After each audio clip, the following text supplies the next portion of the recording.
সমস্ত স্বপ্নগুলো যেন দিন দিন ফিকে হয়ে দিন দিন যেন স্বপ্নগুলো আমাদের মার খেয়ে যাচ্ছে বা মৃত্যুবরণ করতেছে। প্রিয় ভাইয়েরা, সুপ্রিয় বন্ধুরা, আজকে আমরা যে বিষয় নিয়ে জানার চেষ্টা করব তা হচ্ছে একজন মুসলমান দুনিয়ার জিন্দেগিতে যদি ভালোভাবে বেঁচে থাকতে চায়, সুন্দরভাবে জীবনযাপন করতে চায়, সামাজিক নিরাপত্তা, অর্থনৈতিক নিরাপত্তা, রাজনৈতিক নিরাপত্তা, পারিবারিক জীবনের সুন্দর এবং প্রশান্তিময় জীবন যদি লাভ করতে চায়, তাহলে রব্বুল আলামিনের পক্ষ থেকে যে গাইডলাইনগুলো দেওয়া হয়েছে সেই গাইডলাইনগুলো সবার আগে আমাদেরকে জানতে হবে। আমরা যতই স্বপ্ন দেখি না কেন, যদি রব্বুল আলামিনের কাছে আত্মসমর্পণ না করি, রব্বুল আলামিনের পক্ষ থেকে জগৎবাসীর প্রশান্তির জন্য, নিরাপত্তা নিয়ে জীবনযাপনের জন্য যে গাইডলাইনগুলো দেওয়া হয়েছে সেইগুলো যদি আমরা গ্রহণ না করি, তাহলে আমাদের স্বপ্নগুলো কোনো দিন বাস্তবায়ন করা সম্ভব হবে না। প্রিয় ভাইয়েরা, আজকে আমাদের সবচেয়ে বড় স্বপ্ন হয়ে যেটা দাঁড়িয়েছে তা হচ্ছে আমরা সুন্দর একটি শাসন ব্যবস্থা পেতে চাই, সুন্দর একটি রাষ্ট্র ব্যবস্থা আমরা দেখতে চাই, যেই রাষ্ট্রের ভিতরে কোনো মারামারি থাকবে না, কাটাকাটি থাকবে না, হিংসা থাকবে না, ফাসাদ থাকবে না, বিদ্বেষ থাকবে না, জুলুম থাকবে না। প্রত্যেক মানুষ তার নাগরিক অধিকার, একজন মানুষকে সুন্দরভাবে বেঁচে থাকার জন্য যে ধরনের সুন্দর ব্যবস্থাপনা থাকা দরকার রাষ্ট্রীয় কাঠামোর ভিতরে, সবগুলো আমরা পেতে চাই। কিন্তু শুধু কি এই স্বপ্ন দেখলেই হবে? শুধু কি আশা পোষণ করলেই হবে? প্রিয় বন্ধুরা, আসুন আমরা জানার চেষ্টা করি জগতের বুকে প্রশান্তির সাথে জীবনযাপনের জন্য রব্বুল আলামিনের পক্ষ থেকে যে নীতিমালাগুলো দেওয়া হয়েছে, সেই নীতিমালার ভেতর থেকে আমরা সামান্য কিছু নীতিমালা আজকে আলোচনা করার চেষ্টা করব বা জানার চেষ্টা করব, যা গোটা জাতি আজকে অপেক্ষমান। আমরা একেবারে রাষ্ট্রের প্রথম ব্যক্তি থেকে শুরু করে তৃণমূল পর্যায়ে প্রত্যেকটা মানুষ আজকে নিরাপত্তা পেতে চায়, প্রশান্তির সাথে জীবনযাপন করতে চায়, অর্থনৈতিক প্রশান্তি পেতে চায়, রাজনৈতিকভাবে তারা নিরাপত্তা পেতে চায়, সামাজিক শৃঙ্খলা ফিরে পেতে চায়, বিশৃঙ্খল মুক্ত একটি সুন্দর সোনালী সমাজ আমরা পেতে চাই। কিন্তু আমাদের এই স্বপ্ন কেন বাস্তবায়ন হচ্ছে না? কেন একটি বছরের মতো হয়ে যাচ্ছে, তারপর আমরা কেন এখনও সেই যুগ যুগ ধরে ঘুণে ধরা সমাজ ব্যবস্থার ভিতরে আমরা হাবুডুবু খাচ্ছি? প্রিয় বন্ধুরা, আসুন আমরা কিছুটা জানার চেষ্টা করি। আমরা যে সুন্দর একজন শাসক পেতে চাই, সামনে আমাদের হয়তো বা নির্বাচন হবে, সুন্দর শাসক আমরা পেতে চাই, আমাদের যে এই যে চাওয়াটা, সেটা কখন বাস্তবায়ন হওয়া সম্ভব? একটি ছোট্ট ঘটনা থেকে আমরা কিছুটা আমরা বুঝে নিতে পারব। আব্বাসী খিলাফতের সময় রাষ্ট্রের প্রজারা গিয়ে খলিফার কাছে আবেদন করলো, খলিফা, আপনাকে আমরা আবু বকরের মতো খলিফা হিসেবে পেতে চাই। আপনি আমাদের এই দেশকে, এই সমাজকে, মুসলিম খেলাফতকে আবু বকর সিদ্দিক রাদিয়াল্লাহু তাআলা আনহুর মতো পরিচালনা করবেন। আপনাকে আমরা আবু বকর মতো পেতে চাই, আপনি আবু বকর মতো হন না কেন? খলিফা তখন জিজ্ঞেস করলেন, আবু বকর কাদের খলিফা ছিলেন? জবাব খুবই স্বাভাবিক, খুবই স্পষ্ট জবাব। আবু বকর সিদ্দিক রাদিয়াল্লাহু তাআলা আনহু যখন মুসলিম বিশ্বের খলিফা, তখন তার প্রজা কারা ছিলেন? ওমর রাদিয়াল্লাহু তাআলা আনহু, ওসমান রাদিয়াল্লাহু তাআলা আনহু, আলী ইবনে আবি তালিব রাদিয়াল্লাহু তাআলা আনহু, এ ধরনের বড় বড় সাহাবায়ে কেরাম তার রাজ্যের প্রজা। তখন খলিফা জবাব দিলেন, তোমরা আজকে আমাকে আবু বকরের মতো পেতে চাও, আগে তোমরা নিজেদেরকে ওমর এবং ওসমানের মতো বানাও, তখন দেখবে আমি অটোমেটিক্যালি আবু বকর হয়ে গিয়েছি। যেই সমাজের মানুষগুলো সুন্দর হয়ে যায়, সেই সমাজের রাষ্ট্রপ্রধান অটোমেটিক্যালি সুন্দর হয়ে যায়। তোমরা থাকবে জাহিলের মতো, তোমরা হবে নিকৃষ্ট বনি আদম, আর আমাকে আবু বকর পেতে চাও, এটা কোশ্চিনকালেও সম্ভব নয়। কারণ কামা তাকুনু ইওয়াল্লা আলাইকুম, তোমরা যেমন হবে তোমাদের শাসনকর্তা ওরকমই হবে। কারণ শাসনকর্তা আসমান থেকে নেমে আসে না, সমাজের ভিতর থেকেই তো শাসনকর্তা হয়। খলিফা তো মানুষের ভিতর থেকে হয়, খলিফা তো আসমান থেকে ফেরেশতা নেমে আসে না, এই মানুষের ভিতর থেকেই তো খলিফা হবে। সুতরাং আবু বকরের মতো খলিফা যদি তোমরা পেতে চাও, তাহলে ওমর, ওসমান, আলীর মতো হয়ে যাও, দেখবে আমি অটোমেটিক্যালি আবু বকর হয়ে গিয়েছি। প্রিয় বন্ধুরা, আজকে আমরা আমাদের রাষ্ট্রে এক নম্বর ব্যক্তি যারা শাসক অথবা রাষ্ট্রের মূল জায়গায় যারা বসে আছে, তাদেরকে সেরকম আবু বকর, ওমর, ওসমানের মতো হোক, এটা আমরা পেতে চাই, কিন্তু নিজের জীবনে কোনো পরিবর্তন আনতে চাই না। এই ঘুণে ধরা সমাজের ভিতরে প্রত্যেকটি বনি আদমকে যদি এই বিষয়গুলো তারা না ভাবে, নিজেকে যদি তারা পরিশুদ্ধ এবং পরিচ্ছন্ন না করে, কোনোদিন আবু বকর ওমর উসমানের মতো খলিফা তারা পাবে না। যদি পেতে হয় আপনাকেও ওরকম হতে হবে। কামা তাকুনু ইউআল্লা আলাইকুম, তোমরা যেমন হবে তোমাদের শাসনকর্তা ওরকমই বানানো হবে। প্রিয় ভাইয়েরা, সুপ্রিয় বন্ধুরা, রব্বুল আলামিন স্পষ্ট করে দিয়েছেন, ক্লিয়ার করে দিয়েছেন। আমরা যতই স্বপ্ন দেখি না কেন, আগের থেকেও ভয়ঙ্কর জালেম আমাদের রাষ্ট্র ব্যবস্থায় চলে আসতে পারে। আফসোস করার কিছুই থাকবে না, আশ্চর্য হওয়ার কিছুই থাকবে না। আমরা যদি আমাদের নিজেদের ব্যক্তি জীবনকে পরিবর্তন না করি, আমাদের চারিত্রিক জীবনে যদি পরিবর্তন না আনতে পারি, কোরআন এবং সুন্নাহর আলোকে নিজেদেরকে যদি পরিশুদ্ধ করতে না পারি, শুধুমাত্র রাষ্ট্রের মূল জায়গায় বসে যারা থাকবে তারা সোনার মতো মানুষ হয়ে যাবে, তারা আবু বকর ওসমানের মতো হবে, কিন্তু নিজে থাকবো আবু জাহেলের মতো, এটা কোশ্চিনকালেও সম্ভব নয়। রব্বুল আলামিন ক্লিয়ার করে দিয়েছেন। কোরআন কারীমের এই মেসেজগুলো আজকে যদি আমরা জানতাম, যদি বুঝতাম, তাহলে আমরা খলিফাকে ওরকম হওয়ার আগে নিজেকে পরিশুদ্ধ করার জন্য ব্যস্ত হয়ে যেতাম। আল্লাহ তাআলা ক্লিয়ার করে দিয়েছেন, ইন্নাল্লাহা লা ইউগাইয়িরু মা বিকাউমিন হাত্তা ইউগাইয়িরু মা বিআনফুসিহিম। নিশ্চয় আল্লাহ তাআলা কোনো জাতিকে, কোনো কওমকে পরিবর্তন করেন না যতদিন তারা নিজেরা নিজেদেরকে পরিবর্তন না করে। আপনার ভিতরে যদি পরিবর্তন না আসে, আপনি যদি শেষরামি ছাড়তে না পারেন, আপনি যদি 2 নম্বরই ছাড়তে না পারেন, আপনি যদি হারাম থেকে নিজেকে পরিশুদ্ধ করতে না পারেন, আপনি যদি সুদ, ঘুষ, অশ্লীলতা, বেহায়াপনা এগুলো ছাড়তে না পারেন, তাহলে আপনি ভালো শাসকের স্বপ্ন দেখা আপনার জন্য দুঃস্বপ্ন ছাড়া আর কিছুই নয়। প্রিয় বন্ধুরা, আজকের আমাদের সমাজের প্রত্যেকটি মানুষের ভিতরে পরিচ্ছন্ন এবং পবিত্র জীবন এটা ক্রিয়েট করা জরুরি। আমরা শুধু রাষ্ট্রীয় কাঠামোতে যারা মন্ত্রী, মিনিস্টার কিংবা উপদেষ্টা যারা, তাদেরকে ভালো পেতে চাই, কিন্তু নিজেকে পরিশুদ্ধ করতে রাজি নই, নিজেকে পরিবর্তন করতে রাজি নই, এটা কোশ্চিনকালেও সম্ভব নয়। আপনারা জানেন আমাদের দেশ হচ্ছে গণতান্ত্রিক দেশ। একটা গণতান্ত্রিক শাসন ব্যবস্থায় শাসনকর্তা নির্বাচন করে কারা? সাধারণ জনগণ। সাধারণ জনগণ যদি 100 মানুষের ভিতরে 95 জন চোর এবং বাটপার হয়, তারা কাকে নির্বাচন করবে? তাদের মতো আর কেউ চোর এবং বাটপারকে নির্বাচন করবে, এটাই স্বাভাবিক। আর সেখানে যদি 80 জন কিংবা 70 জন মানুষ নিট অ্যান্ড ক্লিন, সুন্দর এবং পরিচ্ছন্ন পবিত্র চরিত্রের অধিকারী হয়, তাহলে তারা একজন ভালো মানুষকেই নির্বাচন করবে, এটাই তো স্বাভাবিক, এটাই তো স্বাভাবিক কথা। আমি শুধু ভালো ভালো স্বপ্ন দেখবো কিন্তু নিজেকে পরিবর্তন করব না, এটা কোশ্চিনকালেও সম্ভব নয়। প্রিয় বন্ধুরা, আজকে আমাদের প্রত্যেকটি মসজিদে এই বিষয়টি নিয়ে ব্যাপক আলোচনা হওয়া দরকার। আমরা যে স্বপ্ন দেখি, সেই স্বপ্ন কোনোদিন বাস্তবায়ন হবে না যদি নিজেদেরকে পরিবর্তন না করি। নিজেদেরকে যদি পরিবর্তন করা না হয়, কোনোদিন এটা সম্ভব নয় যে শুধু যারা রাষ্ট্র চালাবে তারাই ভালো হবে। কিন্তু আমরা সবাই সেই ঘুণে ধরা অনাদি অনন্তকাল থেকে চলে আসা, আমরা থাকবো বাটপার, আমরা থাকবো চোর, আমরা থাকবো বদমাশ এবং আমরা থাকবো চরিত্রহীন, কিন্তু রাষ্ট্রের যারা পরিচালনা করবে তারা হবে ভালো মানুষ, এটা কোনোদিন সম্ভব নয়। প্রিয় ভাইয়েরা, সুপ্রিয় বন্ধুরা, কোরআন কারীম এবং সহিহ হাদিস যদি আপনারা একটু পর্যালোচনা করেন, তাহলে বিষয়গুলো আরও ক্লিয়ার হবে। আমি একজন বনি আদমের আল্লাহ তাআলার পক্ষ থেকে যেই অধিকার দেওয়া হয়েছে আর একজন বনি আদমের ব্যাপারে, মানে আপনার ব্যাপারে গোটা সমাজেরও যেমন দায় দায়িত্ব রয়েছে, আপনার উপরেও কিছু দায় দায়িত্ব রয়েছে। একজন মানুষ হিসাবে বেঁচে থাকার জন্য তার যেমন কিছু অধিকার রয়েছে, তার উপরে যেমন অন্যদের অধিকার রয়েছে, অন্যদেরও তার উপরে অধিকার রয়েছে। প্রতিবেশী হিসাবে আপনার উপরে কিছু অধিকার রয়েছে। রাষ্ট্রের একজন সুনাগরিক হিসাবে রাষ্ট্রের পক্ষ থেকে আপনার উপরে কিছু অধিকার রয়েছে, যেমন আপনার কিছু অধিকার রয়েছে রাষ্ট্রের উপরে। নন মুসলিমের উপরে মুসলিমদের কিছু অধিকার রয়েছে।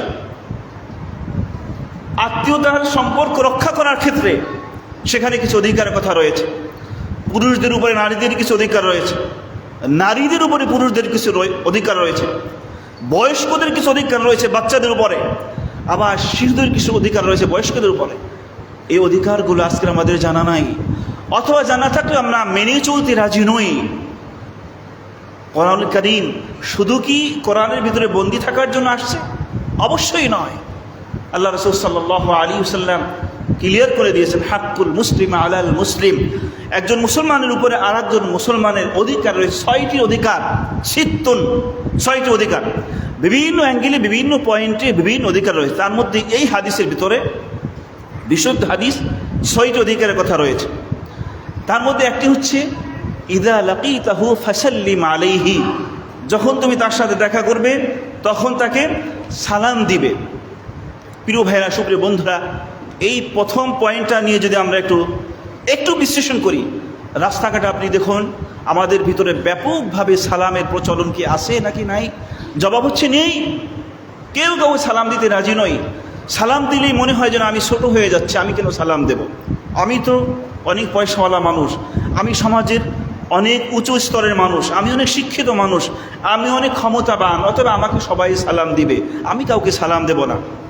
রাসূল সাল্লাল্লাহু আলাইহি ওয়াসাল্লামের থেকে সম্মানিত, উত্তম, শ্রেষ্ঠ, মর্যাদাবান কোনো বনি আদম পৃথিবীতে আসেনি, ভবিষ্যতেও আসবে না, অথচ তাকে রাস্তাঘাটে কেউ সালাম দিতে পারতেন না। শিশুরাও তাকে সালাম দিতে পারত না, সবার আগে সালাম দিতেন। সালামের প্রচলন নেই। রাসূল সাল্লাল্লাহু আলাইহি ওয়াসাল্লাম একটি হাদিসে বলছেন, তোমরা যদি একে অপরকে ভালোবাসতে চাও ব্যাপকভাবে সালামের প্রচলন করো। আজকে সালামের প্রচলন নেই, আমরা সালাম দিতে রাজি নই। অথচ একজন মুসলমানের উপরে আর একজন মুসলমানের অন্যতম অধিকার হচ্ছে যখনই তার সাথে দেখা হবে তখনই তাকে সালাম দিবে। এরপরে 2 নম্বর অধিকার হচ্ছে ইদা দাআকা ফাজিবহু, যখন তোমাকে ডাকবে মানে দাওয়াত দিবে তখন তার দাওয়াতে সাড়া দিবে। এখানে বিভিন্ন মুখী কথা আসে, সেই দাওয়াতটা কী ধরনের হতে পারে? আপনাকে খাবারের দাওয়াত দিলে আপনি সাড়া দেন, আপনাকে অন্য কোনো কারণে দাওয়াত দিলে আপনি সাড়া দেন। সেক্ষেত্রেও যাচাই বাছাই চলে। আপনাকে যিনি দাওয়াত দিয়েছেন তার বাড়িতে যাওয়া কি আপনার জন্য সমীচীন? সে কি উচ্চ স্তরের মানুষ, সে কি পয়সাওয়ালা, সে কি বংশীয় মানুষ, নাকি গরিব মানুষ, নাকি তার অর্থনৈতিকভাবে সে দুর্বল? এগুলো যাচাই বাছাই করে তারপরে সাড়া দেওয়ার প্রসঙ্গ আসে। অথচ রাসূল সাল্লাল্লাহু আলাইহি ওয়াসাল্লাম কি ইহুদির বাড়ি দাওয়াত দিয়েছেন, সেখানেও তিনি গিয়েছেন। আজকে আমরা রাসূল সাল্লাল্লাহু আলাইহি ওয়াসাল্লামের মহব্বত এবং ভালোবাসার কথা ওয়াজ নসিহতে বলি, আমাদের বক্তব্যের ভিতরে বলি, আমরা রাসূলের প্রেমিক, আমরা রাসূলের মহব্বত করি, আমরা রাসূলকে এই করি সেই করি, রাসূলের জন্য জীবন কোরবানি করে দেব। অথচ রাসূল সাল্লাল্লাহু আলাইহি ওয়াসাল্লামের জীবনী থেকে এই সকল বিষয়গুলো, খুঁটিনাটি বিষয়গুলো জানারও চেষ্টা করি না, মানারও চেষ্টা করি না। অথচ লাকাদ কানা লাকুম ফি রাসূলিল্লাহি উসওয়াতুন হাসানা লিমান কানা ইয়ারজুল্লাহা ওয়াল ইয়াউমাল আখির ওয়া যাকারাল্লাহ কাসীরা। অবশ্যই আল্লাহ রাসূলের জীবনীর ভিতরেই তোমাদের জন্য রয়েছে উত্তম আদর্শ। এবং সেটা কার জন্য? লিমান কানা ইয়ারজুল্লাহ ওয়াল ইয়াউমাল আখির, যেই ব্যক্তি আল্লাহর ভালোবাসা পেতে চায় এবং আখিরাতে বাঁচতে চায়। এর মানে কি? যেই ব্যক্তি আল্লাহকে পেতে চায় এবং আখিরাতে বাঁচতে চায় তার জন্য হচ্ছে রাসূল সাল্লাল্লাহু আলাইহি ওয়াসাল্লাম হচ্ছে উত্তম আদর্শ। এর মানে হচ্ছে যেই ব্যক্তির কাছে রাসূল সাল্লাল্লাহু আলাইহি ওয়াসাল্লাম উত্তম আদর্শ হতে পারেনি, যার জীবনে, যার চরিত্রে, যার আদর্শে রাসূল সাল্লাল্লাহু আলাইহি ওয়াসাল্লামকে মানদণ্ড বানাতে পারেনি, সে আল্লাহর ভালোবাসাও চায় না এবং আখিরাতের দিনেও বাঁচতে চায় না। স্বাভাবিক কথা। প্রিয় ভাইয়া, সুপ্রিয় বন্ধুরা, এরপর রাসূল সাল্লাল্লাহু আলাইহি ওয়াসাল্লাম বলেন ওয়াইযা ইসতানসাহাক ফানসাহু, যখন তোমার কাছে পরামর্শ চাইবে সুন্দর সুন্দর পরামর্শ দিবে। এই প্র্যাকটিসগুলো আজকে আমাদের সমাজে নেই। আপনার কাছে কেউ পরামর্শ চাইল, সাপোজ মনে করেন ব্যবসা করবে, ব্যবসার জন্য আপনার কাছে পরামর্শ চাইতে আসছে, আপনি কি করবেন? আপনি প্রথমেই চিন্তা করবেন উনি যদি ব্যবসা করে অনেক অর্থের মালিক হয়ে যায় তাহলে আমার থেকে উপরে উঠে যাবে, অতএব ওনাকে এমন পরামর্শ দেব যাতে উপরে উঠতে না পারে, যেখানে ক্ষতি হবে, যেখানে ওনার লস খাওয়ার সম্ভাবনা আছে, যেখানে ওনার ডিমোশন হওয়ার সম্ভাবনা আছে, সেই পরামর্শ দিচ্ছেন। কিন্তু যেখানে ব্যবসা করলে তিনি ধরা খাবে না অথবা সুন্দরভাবে ব্যবসা বাণিজ্য করে সুন্দরভাবে জীবনযাপন করতে পারবে, আপনি সেই ধরনের সুন্দর পরামর্শ দিচ্ছেন না। আপনি রাসূল সাল্লাল্লাহু আলাইহি ওয়াসাল্লামকে মানলেন না। আল্লাহ রাসূল সাল্লাল্লাহু আলাইহি ওয়াসাল্লাম বললেন ইযা ইসতানসাহাক ফানসাহু, যখন তোমার কাছে পরামর্শ চায় তখন সুন্দর সুন্দর পরামর্শ দিবে। প্রিয় বন্ধুরা, আজকে এই ক্ষেত্রে একটি বিষয় আমাদের উল্লেখ করা জরুরি, তা হচ্ছে হাসাদ। এই যে হিংসা এবং বিদ্বেষ, এটা কত বড় মারাত্মক আমরা কি জানি? আমরা কি জানি হিংসা এবং এই বিদ্বেষ কত মারাত্মক? আপনি কারো ভালো সহ্য করতে পারেন না, কারণ কি? কোনো কারণ নাই। অথচ আপনি যদি মানুষের কল্যাণকামী হতেন, আল্লাহ তাআলা আপনাকে কল্যাণ দান করতেন। আপনি যদি কারোর ভালো কামনা করতেন, আল্লাহ তাআলা আপনাকে ভালো দান করতেন। আজকের আমাদের বিভিন্ন জায়গায় গেলেই শুনতে হয়, আমি একটু ভালো অবস্থানে গেলেই আমার পিছনে লোক মানুষেরা লেগে যায়, আমাকে সহ্য করতে পারে না। মনে রাখবেন, কাতাবাল্লাহু মাকাদিরাল খালাইক ক্বাবলা আন ইয়াখলুকাস সামাওয়াতি ওয়াল আরদি বি50 আলফ সানা। রাসূল সাল্লাল্লাহু আলাইহি ওয়াসাল্লাম বলেন, আল্লাহ তাআলা মাখলুকের তাকদীর, আসমান এবং জমিন সৃষ্টির 50,000 বছর আগে লিখে রেখেছেন। সুবহানাল্লাহ। আসমান এবং জমিন সৃষ্টির 50,000 বছর আগে লেখা হয়ে গেছে আপনার জীবনে কি ঘটবে, আপনি কি পাবেন কি পাবেন না। সুতরাং আর একজন ভালো হয়ে যাচ্ছে, এই জন্য আপনি আর আফসোস কেন? আল্লাহ তাআলা আসমান এবং জমিন সৃষ্টির 50,000 বছর আগে যা লিখে রেখেছেন, আপনি সেটা নিয়ে আফসোস করেন কেন? হিংসা করা কিয়ামত পর্যন্ত হারাম। বরং আপনি যখন আর একজনের ভালো দেখে খুশি হবেন, আল্লাহ তাআলা আপনাকে কল্যাণ এবং রহমত দিয়ে ভরপুর করে দিবেন আপনার জীবনটাকে। কল্যাণকামী হওয়ার চেষ্টা করুন। অপরের ভালো দেখে হিংসা করার এই অভ্যাসগুলো, এগুলো পরিহার করার চেষ্টা করুন। প্রিয় ভাইরা, সুপ্রিয় বন্ধুরা, এরপর রাসূল সাল্লাল্লাহু আলাইহি ওয়াসাল্লাম বলেন, ইযা আতাস ফাহামিদাল্লাহ ফাশাম্মিতহু। দেখেন কত চমৎকার প্রশিক্ষণ। যখন তোমার পাশে বসে কেউ হাসি দেয় এবং সে আলহামদুলিল্লাহ বলে, সাথে সাথে তুমি সাম্মিতহু মানে হচ্ছে তাকে বলো ইয়ারহামুকাল্লাহ। সুবহানাল্লাহ। আপনি কি বললেন? সে বলল আলহামদুলিল্লাহ, আল্লাহ তাআলা প্রশংসা করলো। আপনি সাথে সাথে কি করলেন? আল্লাহ তাআলা তোমার প্রতি রহম করুন, দয়া করুন। এটাই তো ইসলাম আমাদেরকে শেখায়। এই প্রশিক্ষণ তো আজকে আমাদেরকে ইসলাম দিয়েছে। আমরা কোথায় আর ইসলামী চরিত্র কোথায়? প্রতিটি মুহূর্তে অপর ভাইয়ের জন্য কল্যাণ কামনা করা, অপর ভাইয়ের জন্য দোয়া করা, এই অভ্যাসগুলো আজকে আমাদের মাঝ থেকে হারিয়ে গিয়েছে। সামান্য স্বার্থের জন্য আমরা মানুষকে হত্যাকাণ্ড পর্যন্ত ঘটিয়ে দিচ্ছি। মানুষকে হত্যাকাণ্ড করে ফেলতেছে 10 টাকার জন্য, 20 টাকার জন্য, 100 টাকার জন্য। সামান্য একটু পদের লোভে একজন আর একজন হত্যাকাণ্ড পর্যন্ত করে ফেলতেছে। আমরা ভুলে যাচ্ছি একদিন আমাদেরকে মহান রবের সামনে দাঁড়াতে হবে, জীবনের প্রতিটি কর্মকাণ্ডের জন্য হিসাব দিতে হবে। সেই দিন বাঁচার কোনো সুযোগ পাওয়া যাবে না। বিশেষ করে মানুষের অধিকার যদি আপনি নষ্ট করেন, আল্লাহ তাআলা আপনাকে ক্ষমা করবেন না। এরপর আল্লাহ রাসূল সাল্লাল্লাহু আলাইহি ওয়াসাল্লাম বলেন, ওয়াইদা মারিদা ফাউদহু। যদি কেউ অসুস্থ হয় তাকে দেখতে যাও। প্রিয় বন্ধুরা, আজকে দেখুন তো আমাদের অভ্যাস, আপনার সমাজে আপনার একজন প্রতিবেশী, হোক সে আত্মীয় অথবা অনাত্মীয়, প্রতিবেশী, আপনি শুনেছেন অসুস্থ। আমাদের কতজনের ভিতরে এই ভাবনাটা চলে আসে, আমি আমার ভাইকে একটু দেখে আসি। একজন অসুস্থ ব্যক্তিকে দেখার যে ফজিলত, সেটা আপনি ভিন্নভাবে জেনে নেবেন। কিন্তু আপনার একজন মুসলমান ভাই অসুস্থ হয়েছেন, আপনি সাথে সাথে তাকে দেখতে যাওয়া, জিয়ারত করা এবং তার খোঁজখবর নেওয়া, সম্ভব হলে কিছু হাদিয়া তোহফা নিয়ে যাওয়া, এটা আমরা কতজন করি? বরং এ পর্যায়ে আমরা পৌঁছে গিয়েছি, কেউ অসুস্থ হয়েছে, এটা শুনলে আমি খুশি হই। অমুকে ভালো অবস্থানে আছে, তার অর্থ বেশি, তার সামাজিক পদমর্যাদা আমার থেকে অনেক উপরে, অতএব চলে গেলে ওটাই ভালো, ও সমাজ থেকে চলে গেলে আমি এই পদটা পেয়ে যাব। This is our practice. এটি হচ্ছে আজকের দিনে আমাদের প্র্যাকটিস। এটা মুসলিম সমাজের প্র্যাকটিস ছিল না। আজকের এরকম প্রতিটি ক্ষেত্রে আমরা যা পেশ করতেছি আমাদের সমাজে, আমাদের রাষ্ট্রে এবং বিশ্বব্যাপী, আজকের পৃথিবীতে মুসলমানদের যে করুণ পরিণতি আমরা দেখতে পাচ্ছি, তার জন্য দায়ীকে আমরা নিজেরাই। রব্বুল আলামিন পৃথিবীতে মুসলমানদেরকে এভাবে জিল্লতির সাথে জীবনযাপন করার জন্য সৃষ্টি করেননি। আল্লাহ তাআলা বলেছেন, কুনতুম খায়রা উম্মাতিন উখরিজাত লিন-নাস তা'মুরুনা বিল মা'রুফ ওয়া তানহাউনা আনিল মুনকার। তোমরাই হচ্ছে সর্বশ্রেষ্ঠ জাতি, যাদেরকে জমিনে সৃষ্টি করা হয়েছে শ্রেষ্ঠ জাতি হিসাবে। দুনিয়ার বুকে ইহুদি, খ্রিস্টান, নাস্তিক, পৌত্তলিক, অগ্নিপূজক, মুশরিক, তাদের গোলামি করার জন্য পৃথিবীতে রব্বুল আলামিন মুসলমানদেরকে সৃষ্টি করেননি। কিন্তু কেন গোলামি করতে হচ্ছে? এই জন্য দায়ীকে আমরা নিজেরাই। কোরআন এবং সুন্নাত এই চমৎকার বিধিবিধানগুলো, এই দিক নির্দেশনাগুলো কোরআনের ভিতরেই শুধু লিপিবদ্ধ রয়েছে, আবদ্ধ রয়েছে। সুন্নার ভিতরেই শুধু লিপিবদ্ধ রয়েছে। আমাদের প্র্যাকটিক্যাল জীবনে তার কোনো বাস্তবায়ন আমরা দেখতে পাচ্ছি না। আপনি পৃথিবীর চিন্তা বাদ দেন, আপনি আপনার সমাজকে নিয়ে ভাবুন। আপনি আপনার সমাজে কতটা আপনি ইসলামাইজড করতে পেরেছেন, নিজের চরিত্র এবং আদর্শ কতটা ইসলামাইজড করতে পেরেছেন, নিজেকে নিয়ে ভাবুন, তাহলেই বুঝবেন গোটা বিশ্বের মুসলমানদের ঠিক সেম অবস্থা, একই অবস্থা। প্রিয় ভাইরা, সুপ্রিয় বন্ধুরা, এরপরে রাসূল সাল্লাল্লাহু আলাইহি ওয়াসাল্লাম বলছেন,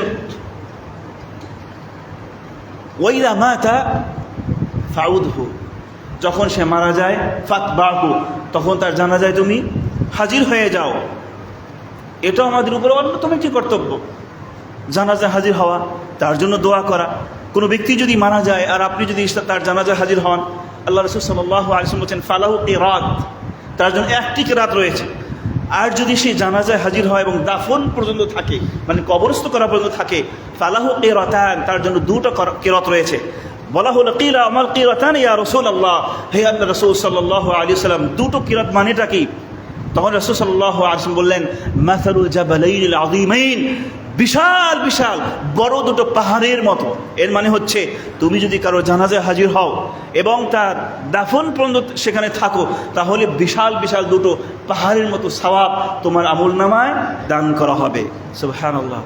এক্ষেত্রে আমাদের অনেকের ভিতরে দৈন্যদশা আমরা দেখতে পাই। অনেকেই মনে করি কিছু লোক তো গিয়ে আসে, আমি একটু রেস্ট করি, আমি একটু ঘুমিয়ে থাকি। জানাজা হয়ে যাচ্ছে, আপনার খবর নাই, কবরস্থ করা হচ্ছে, আপনার খবর নাই। প্রিয় ভাইরা, সুপ্রিয় বন্ধুরা, জুলুমের যে পরিণতি বা জুলুমের যে অবস্থা আজকের আমাদের সমাজের প্রত্যেকটি ক্ষেত্রে যা কিছু করা হচ্ছে, এগুলো এরকম 4-5টা খুতবা যদি আমি আলোচনা করি তাও শেষ হবে না। আমরা আজকে জুলুমের সংজ্ঞা ভুলে যাচ্ছি। জুলুম কাকে বলা হয়? ওয়াদউ শাই ফি গায়রি মাহাল্লিহি, জুলুম মানে হচ্ছে কোনো কিছুকে তার অপাত্রে রাখা, এটাকে বলা হয় জুলুম। এর ব্যাখ্যা বিভিন্ন ধরনের আসে। রব্বুল আলামিন সহিহ হাদিসে কুদসির ভিতরে বলেন, ইয়া ইবাদি ইন্নী হাররামতু যুলমা আলা নাফসি ওয়া জাআলতু বাইনাকুম মুহাররামা ফালা তাযালামু, হে আমার বান্দারা, আমি আমার নিজের প্রতি জুলুমকে হারাম করে দিয়েছি, অতএব তোমাদের উপরেও জুলুমকে হারাম করে দিয়েছি, ফালা তাযালামু, অতএব একে অপরের প্রতি জুলুম করবে না। কোনো ব্যক্তি যদি কারোর প্রতি জুলুম করে, তাহলে কিয়ামতের দিন আল্লাহ তাআলা তাকে ক্ষমা করবেন না। ওই মাজলুম ব্যক্তি যদি ক্ষমা তাকে না করে, আর মাজলুম ব্যক্তি কিয়ামতের দিন তাকে কেউ কি ক্ষমা করবেও না। প্রিয় ভাইরা, সুপ্রিয় বন্ধুরা, এই যে ব্যাপকভাবে হত্যাকাণ্ড আজকে আমরা দেখতে পাচ্ছি, কারণে অকারণে, সামান্য অর্থের বিনিময়ে কিংবা সামান্য স্বার্থের বিনিময়ে, সামান্য পদের কারণে একই দলের লোকেরা একজন আরেকজনকে হত্যা পর্যন্ত করে ফেলতেছে, সামান্য কারণে। রাসূল সাল্লাল্লাহু আলাইহি ওয়াসাল্লাম বলেছেন, মান হামালা আলাইনা সিলাহ ফালাইসা বিন্না, সহিহ বুখারী এবং মুসলিমের হাদিস। যে ব্যক্তি আমাদের উপরে, মানে কোনো মুসলমানের উপরে অস্ত্র ধারণ করলো, ফালাইসা বিন্না, সে আমাদের অন্তর্ভুক্ত নয়। এর মানে সে মুসলমান নয়, সে এই উম্মতের অন্তর্ভুক্ত নয়। আপনি পদের জন্য, অর্থের জন্য, ক্ষমতার জন্য হত্যা করে ফেলতেছেন। নাউযু বিল্লাহি মিন যালিক। আরেকটি হাদিসে সহিহ জামিতে রাসূল সাল্লাল্লাহু আলাইহি ওয়াসাল্লাম বলেছেন, লা ইয়াহিল্লু লিল মুসলিম আইয়ুরাইয়া মুসলিমান, কোনো মুসলমানের জন্য জায়েজ নাই অপর কোনো মুসলমানকে ভয় দেখানো, ভীতি করা। আপনি গায়ের জোরে অথবা পদের কারণে কিংবা সমাজে আপনি অনেক অর্থের মালিক কিংবা অনেক বড় নেতা, এই জন্য আপনি অন্যকে ভয় দেখাবেন? রাসূল সাল্লাল্লাহু আলাইহি ওয়াসাল্লাম বলেছেন, লা ইয়াহিল্লু লিল মুসলিম, কোনো মুসলমানের জন্য হালাল নয় অপর মুসলমানকে ভয় দেখানো। আপনি কি জানেন আল্লাহ তাআলা মর্যাদা বাড়িয়ে দেন কাদের? অহংকার করবেন, সীমালঙ্ঘন করবেন, অপরকে ভয় দেখাবেন, তুচ্ছ-তাচ্ছিল্য করবেন, এর দ্বারা আপনি কোনোদিন সম্মানিত হবেন না, কোনোদিন বড় হবেন না, বরং দিন দিন নিচে যেতে থাকবেন। পক্ষান্তরে মান তাওয়াদা লিল্লাহি রাফাআহু, যেই ব্যক্তি আল্লাহর জন্য বিনয়ী হয়, রব্বুল আলামিন তাকে উপরে উঠান, তার মর্যাদা বাড়িয়ে দেন। রাসূল সাল্লাল্লাহু আলাইহি ওয়াসাল্লাম থেকে বিনয়ী কোনো বনি আদম পৃথিবীতে আসেনি, ভবিষ্যতেও আসবেন না। দুনিয়াতে তার থেকে মর্যাদাবান আর কোনো বনি আদম নেই, অথচ তার থেকে বিনয়ী কোনো আদম আপনি দুনিয়াতে খুঁজে পাবেন না। আল্লাহ তাআলা এমনি বলেন নাই, ফাবিমা রাহমাতিম মিনাল্লাহি লিনতা লাহুম ওয়ালাউ কুনতা ফাদদান গালিযাল কলবি লানফাদ্দু মিন হাওলিক ফাআফু আনহুম ওয়াস্তাগফির লাহুম ওয়াশাওিরহুম ফিল আমর ফাবিমা রাহমাতিম মিনাল্লাহি লিনতা লাহুম, আল্লাহ তাআলার দয়া আপনার প্রতি যে আপনি আপনার সাথীদের ব্যাপারে অত্যন্ত কোমল, অত্যন্ত বিনয়ী। ওয়ালাউ কুনতা ফাযযান গলীযাল কলবি, আপনি যদি কঠোর মনের অধিকারী হতেন, লান ফাযযু মিন হাওলিক, আপনার আশপাশ থেকে সবাই দূরে চলে যেত। ফাফু আনহুম ওয়াস্তাগফির লাহুম, সুতরাং আপনি তাদেরকে বেশি বেশি ক্ষমা করুন এবং তাদের জন্য ক্ষমা প্রার্থনা করুন। প্রিয় বন্ধুরা, আপনারা জানেন রাসূল সাল্লাল্লাহু আলাইহি ওয়াসাল্লাম যখন মক্কা বিজয় করেছিলেন, মক্কার লোকেরা রাসূল সাল্লাল্লাহু আলাইহি ওয়াসাল্লামকে বিতাড়িত করেছে, বের করে দিয়েছে। অপরাধ একটাই, তিনি তাওহীদের কথা বলেন, তিনি কোরআনের কথা বলেন, তিনি আল্লাহ তাআলার পক্ষ থেকে ইসলামের কথা বলেন, তিনি মানুষকে জাহান্নাম থেকে মুক্তি দিয়ে জান্নাতের রাস্তা দেখান, শিরক থেকে লোকদেরকে সতর্ক করেন। এটাই ছিল তার অপরাধ। বের করে দিয়েছে মক্কা থেকে। সেই রাসূল সাল্লাল্লাহু আলাইহি ওয়াসাল্লাম যখন মক্কা বিজয় করলেন, ইচ্ছা করলে মক্কার সমস্ত কাফেরদেরকে, বিশেষ করে মুশরিকদেরকে, কুরাইশদেরকে মুহূর্তের ভিতরে জবাই করে দিতে পারতেন। রাসূল সাল্লাল্লাহু আলাইহি ওয়াসাল্লাম হারামের ভিতরে অবস্থানকারী। তখন চতুর্দিকে কাফেররা দাঁড়িয়ে আছে, মুশরিকরা দাঁড়িয়ে আছে। তখন আল্লাহ রাসূল সাল্লাল্লাহু আলাইহি ওয়াসাল্লাম তাদেরকে জিজ্ঞেস করলেন, মাযা তারাউনা আন্নী ফাইলুম বিকুম, তোমাদের কি ধারণা আমি আজকে তোমাদের সাথে কিরকম আচরণ করতে পারি?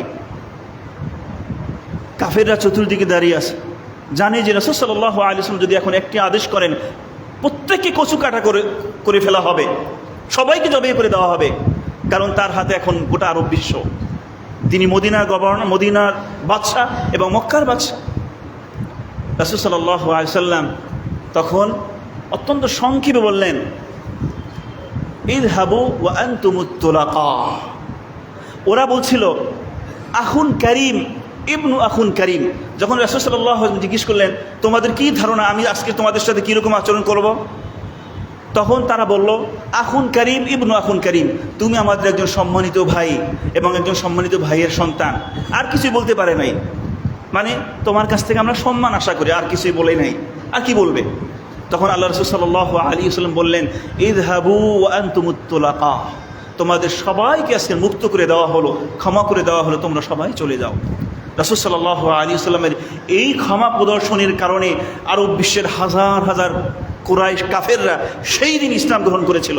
এমনকি আবু জাহেলের সন্তান ইকরামা এবং অন্যান্য বড় বড় কাফের যারা দীর্ঘদিন রাসূল সাল্লাল্লাহু আলাইহি ওয়াসাল্লামকে কষ্ট দিয়েছিলেন, রাসূল সাল্লাল্লাহু আলাইহি ওয়াসাল্লাম মক্কা বিজয় করেছেন শুনেই তারা ভেগে গিয়েছে মক্কা থেকে। রাসূল সাল্লাল্লাহু আলাইহি ওয়াসাল্লামের এই ঘটনা শোনার পরে আবার তারা প্রত্যেকেই কামব্যাক করে ফিরে এসেছেন মক্কায়। সেই ইসলাম আমরা ধারণ করি, সেই ইসলাম আমরা বরণ করি, সেই ইসলাম আমরা গ্রহণ করি, সেই ইসলাম নিয়ে বেঁচে আছি, কিন্তু আমাদের চরিত্র, আমাদের আদর্শ কোথায়? ইসলামের ন্যূনতম চারিত্রিক দিক যদি আমরা বিশ্লেষণ করি, কোনো মিল খুঁজে পাওয়া যাচ্ছে না। প্রিয় ভাইয়েরা, গোটা বিশ্বের নেতৃত্ব মুসলমানরা দেবে কিসের উপরে ভিত্তি করে? হাওয়ার উপরে ভিত্তি করে। যাদের ভিতরে কোরআন এবং সুন্নাহর সামান্যতম ন্যূনতম প্র্যাকটিস নাই, আল্লাহ তাআলা তাদেরকে বিশ্বের মর্যাদা এবং সম্মান এবং কর্তৃত্ব, নেতৃত্ব কিসের ভিত্তিতে দেবেন?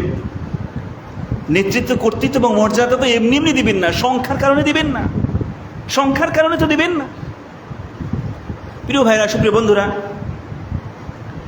আল্লাহ তাআলা বলছেন, ওয়ালা তারকানু ইলাল্লাযিনা যালামু ফাতামাসসাকুমুন নার ওয়া মা লাকুম মিন দুনিল্লাহি মিন আউলিয়া সুম্মা লা তুনসারুন। তোমরা যারা জালেম, যারা জুলুম করে, তাদের দিকে ঝুঁকে পড়বে না, অর্থাৎ তুমি নিজেও জালেম হবে না। কারণ যদি তুমি জালেম হয়ে যাও, ফাতামাসসাকুমুন নার, আগুন তোমাদেরকে স্পর্শ করবে। ওয়া মা লাকুম মিন দুনিল্লাহি মিন আউলিয়া, আল্লাহ ব্যতীত তোমাদের কোনো বন্ধু নাই এবং তোমাদের কোনো সাহায্যকারী নাই, সুতরাং জুলুম করবে না, সাবধান। প্রিয় ভাইয়েরা, জুলুমের ব্যাপারে সাবধান। আমরা যেই কথাগুলো বলতেছি এখন হয়তোবা নেটে পরবর্তীতে যাবে। আমি মনে করি আমাদের গোটা দেশের প্রত্যেকটি মসজিদে মানুষের আজকের অধিকার নিয়ে কথা বলা উচিত। আমরা শুধু সুন্দর শাসক পেতে চাই, সুন্দর রাষ্ট্র ব্যবস্থা পেতে চাই, প্রশান্তির সাথে জীবনযাপন করতে চাই, অথচ দুনিয়ার বুকে প্রশান্তির সাথে জীবনযাপন করার জন্য আল্লাহ তাআলার পক্ষ থেকে যে শর্তগুলো দেওয়া হয়েছে সেই শর্ত মানতে রাজি না। সূরা আনআমের ভিতরে রব্বুল আলামিন বলেন, আল্লাযীনা আমানু ওয়া লাম ইয়ালবিসু ঈমানাহুম বিযুলমিন উলাইকা লাহুমুল আমনু ওয়া হুম মুহতাদুন। যারা ঈমান গ্রহণ করেছে অতঃপর ঈমানের সাথে জুলুম করে নাই, এই জুলুম দ্বারা অন্য আয়াতে বলা হয়েছে ইন্না শিরকা লাযুলমুন আযীম, নিশ্চয় শিরক হচ্ছে সবচেয়ে বড় জুলুম। নিশ্চয়ই যারা ঈমান গ্রহণ করেছে আর সেই ঈমানের সাথে জুলুম করে নাই, মানে শিরক করে নাই, উলাইকা লাহুমুল আমনু, তাদের জন্য রয়েছে নিরাপত্তা। অর্থাৎ দুনিয়াতেও তারা নিরাপত্তা পাবে, আখিরাতের দিনেও তারা ভয়াবহ জাহান্নাম থেকে নিরাপদ হবে। আপনি নিরাপত্তা পেতে চান, নিরাপদ একটি সমাজ ব্যবস্থা পেতে চান, প্রশান্তির সাথে জীবনযাপন করতে চান, গভীর রাতে রাত 2টো অথবা রাত 3টায় আপনি ঘর থেকে বের হবেন, কেউ আপনাকে রাস্তায় আপনার ব্যারিকেড দিবে না, রাস্তায় আপনাকে ছিনতাইকারী ধরবে না, এরকম একটা সমাজ ব্যবস্থা পেতে চান, তাহলে এই শর্ত আপনাকে মেনে চলতেই হবে। সেই শর্ত কি? সমাজ থেকে শিরিকের মূলোৎপাটন করে দিতে হবে। আল্লাহ বলছেন উলাইকা লাহুমুল আমন, যদি তারা জুলুম না করে, ঈমান গ্রহণ করে এবং জুলুম না করে, তাহলে তাদের জন্য রয়েছে উলাইকা লাহুমুল আমন, তাদের জন্য নিরাপত্তা, ওহুম মুহতাদুন, এবং তারাই হেদায়েতের উপরে প্রতিষ্ঠিত। এর মানে হচ্ছে যদি জুলুম করে তাহলে তারা নিরাপত্তাও পাবে না এবং তারা হেদায়েতের উপরে প্রতিষ্ঠিত নয়। প্রিয় ভাইয়েরা, আমরা সামাজিক নিরাপত্তা পেতে চাই, আমরা রাষ্ট্রীয় নিরাপত্তা পেতে চাই, আমরা অর্থনৈতিক নিরাপত্তা পেতে চাই, পারিবারিক নিরাপত্তা পেতে চাই। পারিবারিক বন্ধন আমাদের আজকে নাই। আপনি পরিবারের খোঁজখবর নিয়ে দেখুন, ভাইয়ের সাথে ভাইয়ের সম্পর্ক নাই, বাবার সাথে সন্তানের সম্পর্ক নাই, বোনের সাথে ভাইয়ের সম্পর্ক নাই, কেউ কাউকে সহ্য করতে পারে না, কেউ কারো স্বার্থের ব্যাপারে সামান্যতম ছাড় দিতে রাজি নয়। এভাবেই চলছে আমাদের রাষ্ট্র ব্যবস্থা, এভাবেই চলছে আমাদের পারিবারিক ব্যবস্থা, এভাবেই চলছে আমাদের সমাজ ব্যবস্থা। অথচ দুনিয়ার বুকে নেতৃত্বের স্বপ্ন দেখি আমরা, দুনিয়ার বুকে মুসলমানের রাজা হবে, দুনিয়াতে মুসলমানরা নেতৃত্ব দেবে, এই স্বপ্ন শুধু স্বপ্নই থেকে যাবে, বাস্তবে কোনোদিন আমরা দেখতে পাবো না, যদি কোরআনুল কারীমের এই সকল নীতিমালাগুলো আমাদের প্র্যাকটিক্যাল জীবনে আমরা পরিস্ফুটিত করতে না পারি। প্রিয় ভাইরা, প্রিয় বন্ধুরা, হত্যাকাণ্ডের ব্যাপারে আরেকটি হাদিস, হত্যাকাণ্ডের ব্যাপারে খুব ঘন ঘন কথা হওয়া উচিত। আজকের সামান্য অর্থের জন্য, সামান্য পদের জন্য যেভাবে হত্যাকাণ্ড ঘটতেছে, এটা কল্পনা করা যায় না। এই ধরনের নতুন বাংলাদেশের স্বপ্নকে আমরা দেখেছিলাম, আমরা নতুন বাংলাদেশের স্বপ্ন দেখে অনেক স্বপ্ন, পুঞ্জীভূত স্বপ্ন, সেই স্বপ্ন দিন দিন ফিকে হয়ে যাচ্ছে। কারণ কি? প্রিয় ভাইরা, সুপ্রিয় বন্ধু, রাসূল সাল্লাল্লাহু আলাইহি ওয়াসাল্লাম বলেছেন ইযাল তাকাল মুসলিমানি বিসাইফিহিমা, যখন কোনো দুইজন মুসলমান তরবারি নিয়ে যুদ্ধে অবতীর্ণ হয়, মানে একজন আরেকজনকে হত্যা করতে চায়, ফাল কাতিল ওয়াল মাকতুল ফিন্নার, হত্যাকারী এবং নিহত ব্যক্তি উভয়ই জাহান্নামী। মানে দুইজন ব্যক্তিকে যদি একজন আরেকজনের সাথে হত্যাকাণ্ডে অবতীর্ণ হয়, যিনি হত্যা করবে এবং যিনি নিহত হবে উভয়ই জাহান্নামী। বলেছেন কে? রাসূল সাল্লাল্লাহু আলাইহি ওয়াসাল্লাম। কুলতু ইয়া রাসূলুল্লাহ, সাহাবায়ে কেরাম বললেন, হে আল্লাহ রাসূল সাল্লাল্লাহু আলাইহি ওয়াসাল্লাম, হাযাল কাতিল, মানে এই যে হত্যাকারী সে জাহান্নামী, বুঝলাম সে হত্যা করেছে এই জন্য জাহান্নামী, কিন্তু ফামা বালুল মাকতুল, যিনি নিহত হয়েছে তিনি কেন জাহান্নামী হবে? স্বাভাবিক কথা, যিনি হত্যা করেছে তিনি হত্যাকাণ্ডের কারণে জাহান্নামী হবে, কিন্তু যিনি নিহত হলো তিনি কেন জাহান্নামী হবে? ফামা বালুল মাকতুল। তখন রাসূল সাল্লাল্লাহু আলাইহি ওয়াসাল্লাম বললেন, ক্বাল ইন্নাহু কানা হারিসান আলা কতলি সাহিবিহি, সহিহ বুখারী হাদিস। রাসূল সাল্লাল্লাহু আলাইহি ওয়াসাল্লাম বললেন, কেননা ওই যে নিহত ব্যক্তিটা যে মারা গেছে, সেও তাকে হত্যা করার জন্য চেষ্টারত ছিল, তাকে হত্যা করতে চেয়েছিল কিন্তু পারে নাই। প্রিয় বন্ধুরা, এবার একটু চিন্তা করুন, দুইজন মুসলমান যদি হত্যাকাণ্ডে উপনীত হয়, যিনি হত্যা করবে এবং যিনি মারা যাবে উভয়ই জাহান্নামী। যিনি হত্যা করেছে তিনি হত্যার জন্য, আর যিনি মারা যাবে তিনি হত্যা করতে চেয়েছিল সেজন্য। আজকে আমরা কোথায়? আমরা কিসের নেশায়, কিসের ভরসায়, কোন স্বপ্নে বিভোর হয়ে এভাবে বনি আদমের জীবনটাকে এভাবে তুচ্ছ জ্ঞান করতেছে? সূরা মায়েদার ভিতরে রব্বুল আলামিন বলেন, মিন আজলি যালিক কাতাবনা আলা বানি ইসরাঈল আন্নাহু মান কাতালা নাফসান বিগাইরি নাফসিন আও ফাসাদিন ফিল আরদ ফাকান্নামা কাতালান নাস জামিআ ওয়া মান আহইয়াহা ফাকান্নামা আহইয়ান নাস জামিআ। আমি লিখে রেখেছি, কি লিখে রেখেছি? বনি ইসরাঈলদের ভিতরে আমি লিখে রেখেছি, আন্নাহু মান কাতালা নাফসান বিগাইরি নাফসিন আও ফাসাদিন ফিল আরদ, কোনো ব্যক্তি যদি একজন ব্যক্তিকে অন্যায়ভাবে হত্যা করে অথবা জমিনে ফাসাদ সৃষ্টি করে, ফাকান্নামা কাতালান নাস জামিআ, সেই জন্য সারা পৃথিবীর সমগ্র মানুষগুলিকে হত্যা করলো। নাউযুবিল্লাহি মিন যালিক। একটু চিন্তা করুন তো, আপনার দ্বারা যদি একজন মানুষ নিহত হয়, আপনি একজন মানুষকে হত্যা করেছেন অন্যায়ভাবে, আল্লাহ তাআলা বলছেন সূরা মায়েদার ভিতরে, আপনি বর্তমান পৃথিবীতে প্রায় 800 কোটি মানুষের বসবাস, আপনি একজন মানুষকে হত্যার দ্বারা আপনি যেন 800 মানুষকে হত্যা করলেন। চিন্তা করা যায়, ভাবা যায়? কোরআনের আয়াত। একজন মানুষকে আপনি যদি অন্যায়ভাবে হত্যা করেন, আপনি যেন 800 মানুষকে হত্যা করলেন। আমান আহিয়াহা ফাকাআন্নামা আহিয়ান নাস জামিআ। আর কোনো ব্যক্তি যদি একজন মানুষকে হত্যাকাণ্ড থেকে বাঁচিয়ে দেয়, সেই জন্য সারা পৃথিবীর সমগ্র মানুষকে বাঁচিয়ে দিল। আফসোসের বিষয়, আজকে সমাজ ব্যবস্থা এমন হয়ে গিয়েছে, আপনার সামনে মারামারি হচ্ছে, আপনি দেখছেন দুইজন লড়াই করতেছে, হয় চাকু নিয়ে, অথবা দা দিয়ে, অথবা কুঠার দিয়ে, অথবা অন্য কিছু দিয়ে, অথবা লাঠি দিয়ে। পাশে গিয়ে আপনি উভয়ের মাঝখানে দাঁড়িয়ে উভয়কে বিরত রাখা বা একটু চেষ্টা করা, এটাও আমরা করতে রাজি না। এমনকি আমাদের বাহিনীর লোকেরা পর্যন্ত সেখানে হাজির হয় না, দূরে চলে যায়। যখন সব কিছু শেষ হয়ে যায় তখনই সে হাজির হয়। অথচ কোরআনের আয়াত, আপনার দ্বারা যদি একজন মানুষ বেঁচে যায়, আপনি একজন মানুষকে যদি হত্যাকাণ্ডের এই ভয়াবহ অবস্থা থেকে বাঁচিয়ে দেন, আপনি যেন পৃথিবীর সমগ্র মানুষগুলোকে বাঁচিয়ে দিলেন। কোথায় আমরা, আর কোথায় আমাদের সমাজ ব্যবস্থা? প্রিয় ভাইরা, সুপ্রিয় বন্ধুরা, এভাবেই চলছে আমাদের জীবন, এভাবেই চলছে আমাদের দৈনন্দিন জীবন। রব্বুল আলামিন কোরআন কারীমে অন্য আয়াতে বলছেন, ওয়ামাই ইয়াকতুল মুমিনা মুতাআম্মিদান। কোনো ব্যক্তি যদি একজন ঈমানদারকে ইচ্ছা করে হত্যা করে, ফাজাযাউহু জাহান্নাম। প্রথম হচ্ছে তার প্রতিদান সে জাহান্নামী, খালিদান ফিহা।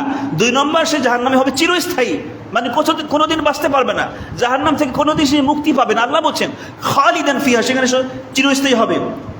এরপরে কি? ওয়া গাদিবাল্লাহু আলাইহি, আল্লাহর গজব তার উপরে, নাউযুবিল্লাহি মিন যালিক। 1 নম্বর তার প্রতিদান জাহান্নামী, 2 নম্বর সে হবে জাহান্নামী চিরস্থায়ী, 3 নম্বর আল্লাহ তাআলা তার উপরে গজব নাজিল করবেন, ওয়া লাআনাহু, এবং তাকে আল্লাহ তাআলা লানত দিবেন, ওয়া আ'আদ্দা লাহু আযাবান আযীমা, এবং কঠিন ভয়াবহ শাস্তি রব্বুল আলামিন তার জন্য রেডি করে রেখেছেন। এটি হচ্ছে হত্যাকাণ্ডের পরিণাম। প্রিয় ভাইরা, সুপ্রিয় বন্ধুরা, কোনো মুসলিম সমাজে এ ধরনের হত্যাকাণ্ড কোনোভাবেই মেনে নেওয়া যায় না। কারণে অকারণে আপনি একজন মানুষের জীবনকে বিনাশ করে দিচ্ছেন। আপনি একজন মানুষকে একটু প্রাণ দিয়ে দেখুন তো, একটা প্রাণী আপনি সৃষ্টি করে দেখুন তো, আপনাকে কে অধিকার দিয়েছে আল্লাহ তাআলার সৃষ্টি মাখলুক এভাবে হত্যা করতে? প্রিয় ভাইরা, সুপ্রিয় বন্ধুরা, আরেকটি মারাত্মক দুঃসংবাদ আল্লাহ রাসূল সাল্লাল্লাহু আলাইহি ওয়াসাল্লাম দিয়েছিলেন উম্মতকে। শুধু মুসলমান নয়, কোনো কাফের যদি মুসলিম সমাজে বসবাস করে, ইসলামী রাষ্ট্রের আনুগত্য গ্রহণ করে, তাকে যদি কোনো মুসলমান হত্যা করে, তার ব্যাপারে রাসূল সাল্লাল্লাহু আলাইহি ওয়াসাল্লামের পক্ষ থেকে দুঃসংবাদ। আল্লাহ রাসূল সাল্লাল্লাহু আলাইহি ওয়াসাল্লাম বলেছেন, মান কাতালা মুআহিদান, কোনো ব্যক্তি যদি কোনো মুআহিদকে হত্যা করে, মুআহিদ মানে হচ্ছে মুসলিম সমাজে বসবাসকারী কাফের, লাম ইয়ারাহ রাইহাতাল জান্নাহ, সে জান্নাতের সুঘ্রাণ কোনোদিন পাবে না। ওয়া ইন্না রিহাহা তুজাদু মিন মাসিরাতি 40 আমান, সহিহ বুখারী হাদিস। যেই জান্নাতের সুঘ্রাণ 40 বছরের দূর থেকে পাওয়া যায়, 40 বছরের দূরের রাস্তা থেকে যেই জান্নাতের সুঘ্রাণ পাওয়া যায়, অথচ কোনো ব্যক্তি যদি কোনো কাফেরকে হত্যা করে অন্যায়ভাবে, সেই ব্যক্তি জান্নাতের ঘ্রাণ পর্যন্ত পাবে না। তাহলে এবার একটু খেয়াল করুন, কাফেরকে হত্যা করা যেখানে আল্লাহ রাসূল সাল্লাল্লাহু আলাইহি ওয়াসাল্লাম নিষেধ করে দিয়েছেন এবং দুঃসংবাদ দিয়েছেন জাহান্নামের, আর আমরা সেখানে মুসলমানদের উপরে কারণে এভাবে অস্ত্র চালাই এবং মানুষের অধিকারগুলো নষ্ট করে যাচ্ছি। আল্লাহ তাআলা আমাদেরকে এই ভয়াবহ অবস্থা থেকে হেফাজত করুন। আমাদের গোটা জাতিকে রব্বুল আলামিন এই ধরনের করুণ অবস্থা থেকে, এভাবে ইসলাম বিধ্বংসী জুলুম, অত্যাচার, সীমালঙ্ঘন, মানুষের অধিকার বিনষ্ট করা, এই অবস্থা থেকে রব্বুল আলামিন আমাদের গোটা জাতিকে হেফাজত করুন। গোটা মুসলিম সমাজকে আল্লাহ তাআলা হেফাজত করুন। গোটা মুসলিম বিশ্বের রব্বুল আলামিন প্রশান্তি, রহমত এবং বরকত নাজিল করে মুসলিম দুনিয়ার চেহারা রব্বুল আলামিন যেন পরিবর্তন করে দেন। বারাকাল্লাহু লি ওয়া লাকুম ফিল কুরআনিল আযীম ওয়া নাফা'নি ওয়া ইয়্যাকুম বিমা ফীহি মিনাল আয়াতি ওয়ায যিকরিল হাকীম। আকুলু কওলি হাযা ওয়া আস্তাগফিরুল্লাহ লি ওয়া লাকুম ওয়া লিসাইরিল মুসলিমিনা মিন কুল্লি যামবিন ফাস্তাগফিরুহু ওয়া আতুবু ইলাইহি ইন্নাহু হুয়াল গফুরুর রহিম।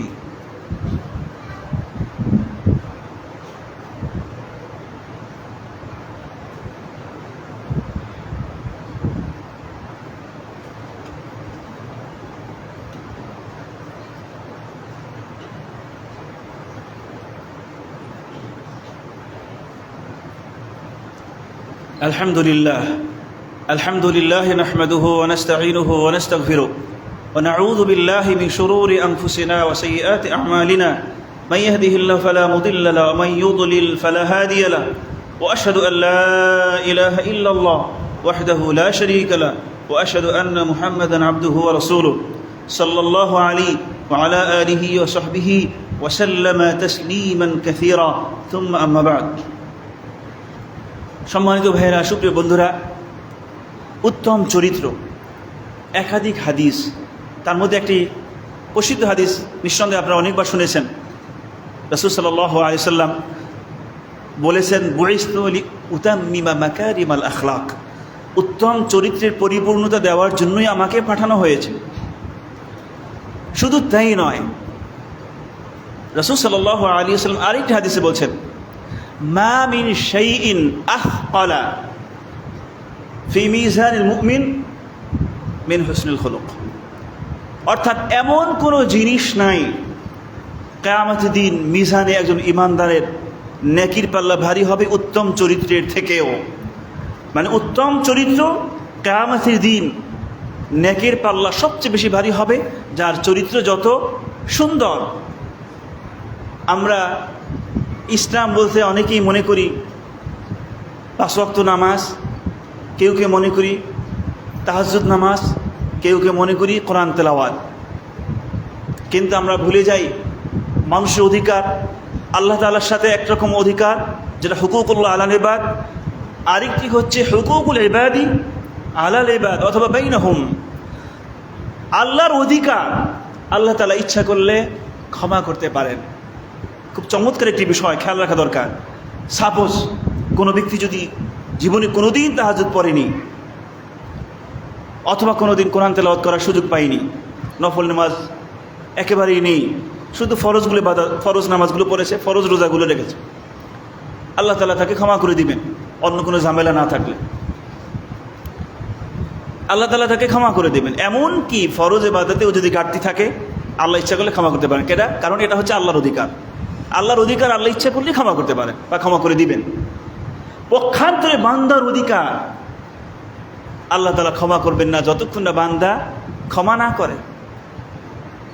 রাসূল সাল্লাল্লাহু আলাইহি সাল্লাম একবার জিজ্ঞেস করলেন সাহাবাদেরকে, মানিল মুফলিস, মুফলিসকে? তখন সাহাবায়ে কেরাম বললেন, ক্বালু আল মুফলিস, মুফলিস হচ্ছে মাল্লা দিনার লাহু ওয়ালা দিরহাম, যার কোনো টাকা পয়সা নাই, দিনারও নাই, দিরহামও নাই, সে হচ্ছে মুফলিস। কিন্তু রাসূল সাল্লাল্লাহু আলাইহি সাল্লাম বললেন, আল মুফলিস, মুফলিস হচ্ছে সেই ব্যক্তি যেই ব্যক্তি কিয়ামতের দিন আসবে অনেক নামাজ নিয়ে, অনেক রোজা নিয়ে। ইন্নাল মুফলিস মিন উম্মতি মান ইয়াতি ইয়াউমাল কিয়ামাতি, আমার উম্মতের মধ্যে মুফলিস মানে কিছুই নাই কিয়ামতের দিন সে কে? সে হচ্ছে ইয়াতি বিসলাতিন ওয়া সিয়ামিন ওয়া যাকাতিন, অনেক সলাত, সিয়াম এবং যাকাত নিয়ে হাজির হবে। মানে প্রচুর নামাজ পড়েছে, প্রচুর যাকাত দিয়েছে, প্রচুর রোজা রেখেছে, কিন্তু কি করেছে? ওয়ায়াতি ওয়াকাদ শাতামা হাদা, এই অবস্থায় আসবে যে দুনিয়াতে কাউকে সে গালমন্দ করেছে, গালিগালাজ করেছে। ওয়াদরাবা হাদা, কাউকে সে মেরেছে, হাত দিয়ে আঘাত করেছে। ও আকালা মালা হাদা, এবং কারো সম্পদ সে অন্যায়ভাবে ভক্ষণ করেছে। ও সাফাকা দামা হাদা, কাউকে সে রক্তপাত করেছে, কার রক্ত সে প্রবাহিত করেছে। ফায়াখুযু হাদা মিন হাসানাতিহি, এই যে যার সম্পদ নষ্ট করেছে সে তার হাসানাত থেকে গ্রহণ করবে, মানে নেকগুলো নিয়ে নেবে। ওই যে নামাজ পড়েছে, রোজা রেখেছে, যাকাত দিয়েছে, এই যে ভালো ভালো কাজ করেছে, সেটা কি হবে? যার অধিকার সে নষ্ট করেছিল দুনিয়ার জীবনে, সেই লোকগুলো যার সম্পদ গ্রহণ করেছে সে তার সম্পদের বিনিময়ে হাসানাত নিয়ে যাবে। যাকে সে রক্তপাত ঘটিয়েছিল তার বিনিময়ে সে তার হাসানাতগুলো নিয়ে যাবে। এভাবে নিতে নিতে তার কিছুই থাকবে না। ফাইন ফানিয়াত হাসানাতুহু ক্বাবলা আইয়ুফিল্লাযী আলাইহি আখাযা মিন সাইয়্যাতি সাহিবি, নাউযু বিল্লাহি মিন যালিক। রাসূল সাল্লাল্লাহু আলাইহি ওয়াসাল্লাম বলেন, এভাবে তার হাসানাতগুলো নিতে নিতে নিতে নিতে এরপরে যদি হাসানাত বাকি না থাকে, মানে এই যে দুনিয়াতে মানুষের অধিকার নষ্ট করেছে, কাউকে কষ্ট দিয়েছে, কারোর সম্পদ নষ্ট করেছে, কাউকে আঘাত করেছে, কাউকে গালিগালাজ করেছে, প্রত্যেকেই তার হাসানাতগুলো নিয়ে যাবে। হাসানাতগুলো নিতে নিতে যখন কিছুই বাকি থাকবে না, তখন তাদের সাইয়্যাতগুলো, মানে এই যারা এতক্ষণ হাসানাত নিয়েছে তাদের পাপাচারগুলো তার মাথায় বহন করে দেওয়া হবে। তাকে তার এমনিতেই হাসানাতগুলো শেষ, তারপরে আবার এই লোকগুলোর যাদের অধিকার সে নষ্ট করেছিল তাদের যত পাপাচার আছে বাকি ছিল, সেই পাপাচারগুলো তার মাথায় চড়িয়ে দেওয়া হবে। নাউযুবিল্লাহ মিন যালিক। কল্পনা করা যায়? তখন রাসূল সাল্লাল্লাহু আলাইহি ওয়াসাল্লাম বললেন, এটাই হচ্ছে মুফলিস। মুফলিস মানে হচ্ছে যার টাকা পয়সা নাই, গরিব, অসহায়, দরিদ্র, অত্যন্ত হতদরিদ্র।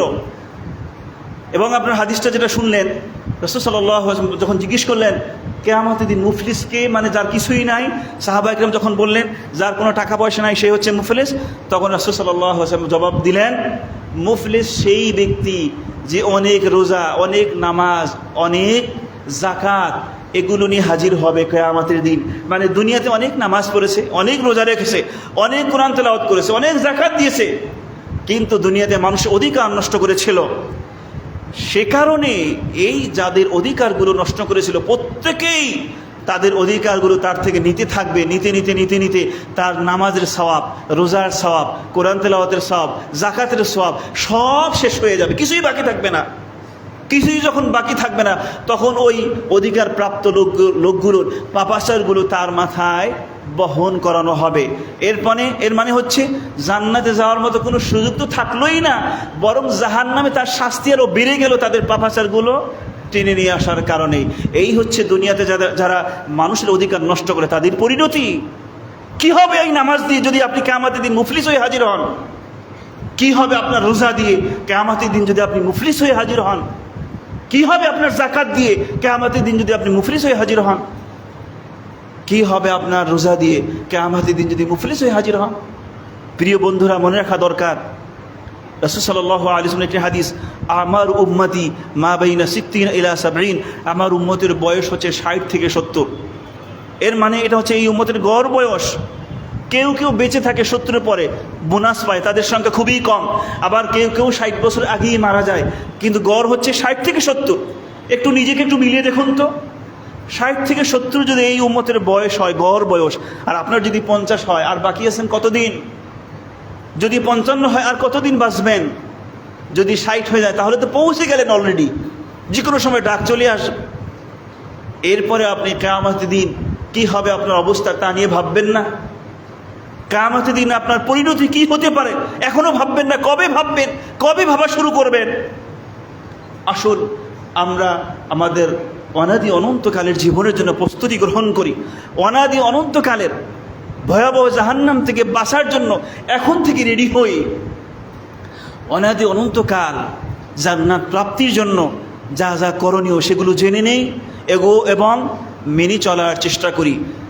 অন্তরটাকে পরিষ্কার এবং পরিচ্ছন্ন, পবিত্র করার চেষ্টা করি। প্রিয় ভাইয়েরা, মনে রাখবেন